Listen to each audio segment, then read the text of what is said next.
horas. O crescimento da Rede Record nos últimos anos foi impressionante. O investimento em formatos inovadores, contratação de profissionais respeitados e a permanente preocupação com o que deseja o telespectador fazem a diferença. Tudo isso é ótimo para a democratização do acesso à notícia, mas incomoda a concorrência que durante décadas deteve o monopólio da informação. E em muitos casos, manipulou a opinião pública. A agressividade da TV Globo surpreendeu os brasileiros ontem à noite. Foi um ataque direto e desesperado à sua principal concorrente, a Rede Record.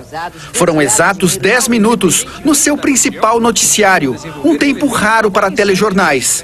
Veja o tempo que as outras emissoras dedicaram ao assunto. Cultura não noticiou, Rede TV não noticiou, Bandeirantes 2 minutos, SBT 4 minutos, Globo 10 minutos. Não é novidade que a família Marinho usa a emissora de televisão para seu jogo de interesses. A história denuncia acordos suspeitos, perseguições, dinheiro ilegal do exterior, apoio à ditadura militar e até tentativas de fraudes em eleições.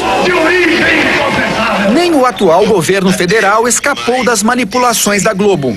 Quem não se lembra? Às vésperas das eleições de 2006, homens ligados ao PT foram presos com quase 2 milhões de reais num hotel de São Paulo. O dinheiro seria usado para comprar um suposto dossiê com denúncias contra candidatos do PSDB. A Polícia Federal vetou a divulgação de imagens do dinheiro para a imprensa. O objetivo era evitar que o material fosse usado para influenciar o resultado das eleições. Mas o delegado que realizou as prisões entregou as fotos para a Globo.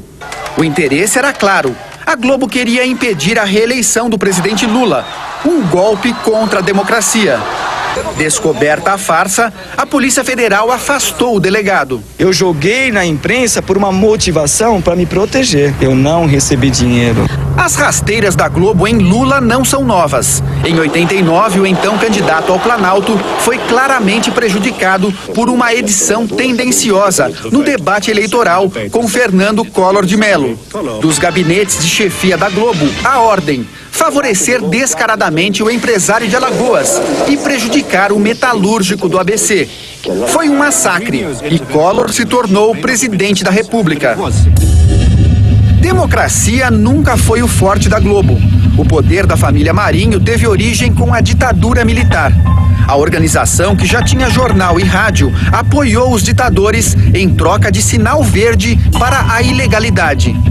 Um ano após o golpe, burlou a legislação e conseguiu milhões de dólares para implantar a TV Globo. A história não apaga. A Globo nasceu de uma ação ilícita de um governo ditatorial. O acordo com o grupo americano Time Life foi feito com cláusulas de gaveta, secretas, tudo para burlar a Constituição que impedia a participação estrangeira em empresas de comunicação no Brasil. Graças a esse acordo apoiado pelos militares, a Globo conseguiu 6 milhões de dólares. Na época, os anos 60, era uma montanha de dinheiro. 20 vezes mais recursos do que a TV Tupi, então líder de audiência, investiu na sua implantação. Estão entregando um patrimônio público maior que... Escândalo Proconsult, 1982. As pesquisas indicavam vitória certa de Leonel Brizola ao governo do Rio de Janeiro. Mas uma tentativa de fraude quase interferiu na vontade das urnas. A empresa Proconsult, encarregada da apuração, tentou manipular o resultado da eleição com o apoio da Rede Globo.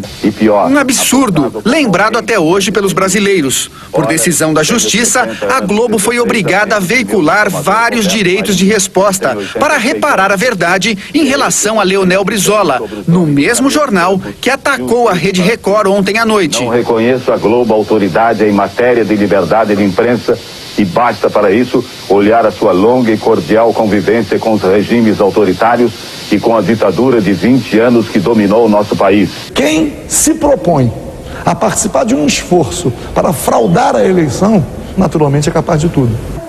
2 anos depois do escândalo Proconsult, o povo fez a Globo engolir a democracia. Enquanto milhões de brasileiros iam às ruas exigir o direito de escolher o presidente da República, a Globo manipulava o noticiário e ignorava o movimento Direta Já. A população, indignada, criou um bordão que ecoava pelas ruas do país e ainda hoje repercute em vídeos na internet.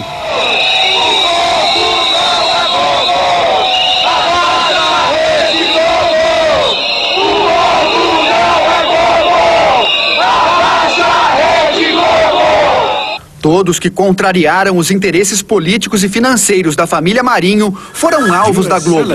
Assim acabaram as carreiras políticas do ex-ministro Ibrahim Abiakel, do ex-presidente da Câmara Federal Ibsen Pinheiro e do então ministro da Saúde Alceni Guerra. Foi uma campanha midiática fantasticamente contrária a uma pessoa. Fiz uma bela revolução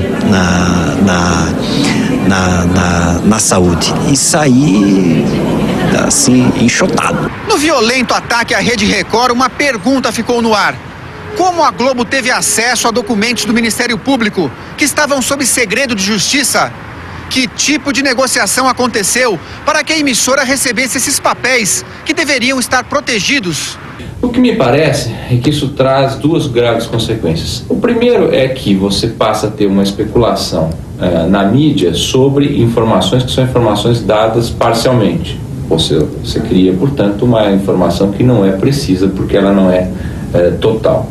O segundo ponto que é muito grave é que me parece que essa violação de sigilo deveria implicar até em eventual responsabilidade para aqueles que divulgaram a informação de alguma forma. Eu acho que você divulgar quebra de sigilo telefônico, quebra de sigilo bancário, para obter efeito na mídia, para com isso valorizar o processo, isso é uma coisa muito grave. Outras dúvidas não se calam. O que motivou os ataques contra a Rede Record? Qual a razão para tanta agressividade? A resposta pode estar na ameaça ao monopólio da comunicação no Brasil. Na Record, grandes eventos esportivos, mais novelas, mais opções de entretenimento, mais informação. Ganha televisão, ganham os brasileiros. E em setembro vem mais. O Grupo Record inaugura o R7, o maior lançamento da internet dos últimos anos no país. Os números atuais da televisão brasileira também podem explicar a ira das organizações Globo. A Rede Record conquista cada vez mais audiência e faturamento, o que incomoda a Rede Globo. Ontem, por exemplo, no dia dos ataques da Globo, a Rede Record foi líder absoluta de audiência no Fala Brasil, no Hoje em Dia e na série CSI Miami. No reality show A Fazenda, segundo o Ibope, chegou a 21 pontos de média, contra 16 da Globo. Às 11h50 da noite, a Record cravou 10 pontos a mais que a Globo, segunda colocada.